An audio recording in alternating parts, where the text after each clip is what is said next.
My name is Doug Dallmann. I am a rectal cancer survivor. I'm here to tell you a little bit about my story. I was diagnosed at 40, but in my early 30s, I started having symptoms. It was pretty much blood in my stool, and it's something that over the years just kind of came and went. And every time I brought it up to my primary care physician, we kind of, just brushed it aside, didn't think too much about it, and never really did any tests. And it got to the point where I just accepted it as being normal. In my mid-30s, I went to see a nurse practitioner about it, and we did a fecal occult test, and nothing popped up. It was anal fissures, I was told. Again, no colonoscopy, no sigmoidoscopy, nothing invasive to really go in and see what's going on. So it wasn't until I turned 40, and my physician said, all right, it's time to check your prostate. And he did the test and hit the tumor right away. And that was it. Within a week, I was told I had rectal cancer, which, you just don't expect to hear when you're 40. It was pretty crushing. So I went through a year of treatment, including radiation, surgery, a lot of chemo.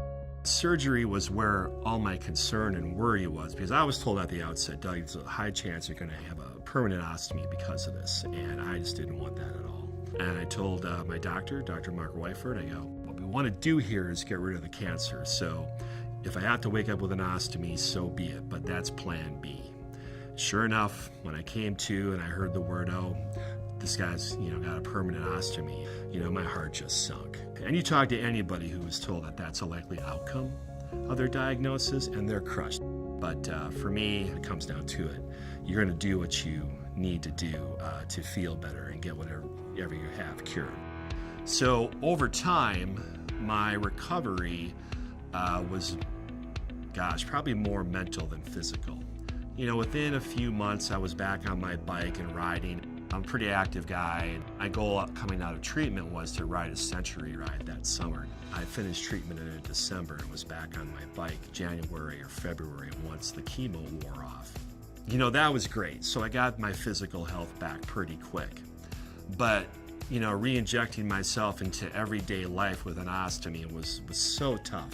But over time, you learn the tricks and the games to deal with it, to manage it. And, slowly, bit by bit, you build your confidence back. One thing I tell people who reach out to me who are recently diagnosed or told they're going to have a stoma or wake up from a surgery with having a stoma is, it doesn't matter what I say to you right now, because I know where your head is. You're like, my life is over. You just put that huge mental burden on yourself. Like, oh my God, how am I going to readjust to life with this? And, I'm here to tell you, give it a year, just 1 year, and you're going to not even think about it. It's going to be like brushing your teeth or putting in your contacts every morning. It's just something you deal with and you adjust to.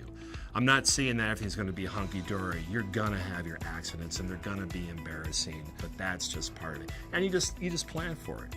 All in all, I feel day in, day out, once I deal with my stoma in the morning, I usually irrigate, which gets me a good day and a half to not have to deal without. But once I take care of that, it's just like Doug before surgery, which is great. One thing that really helped me mentally was getting back into my outdoor and recreational pursuits. For me, extended backpacking was a huge thing. It was something I'm never going to give up. But having an ostomy adds a wrinkle to that. 2 or 3 summers ago, I went on a backpacking trip with a bunch of friends, 5-night trip, and I had to deal with managing an ostomy. I tried to figure out how I was going to irrigate in the woods for 5 days.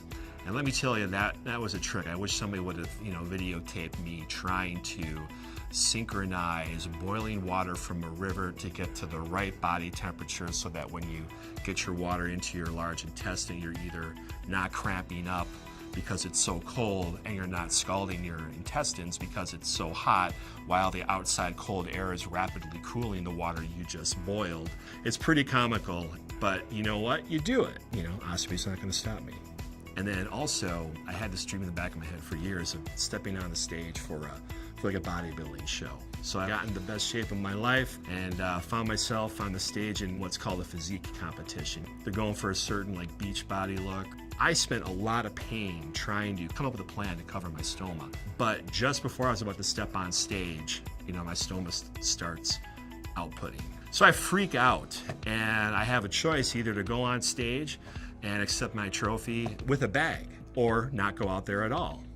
And so I thought about it. I'm like, well, you know what? I think this is actually, I need to do this. I need to go out on stage with my bag and just kind of embrace this.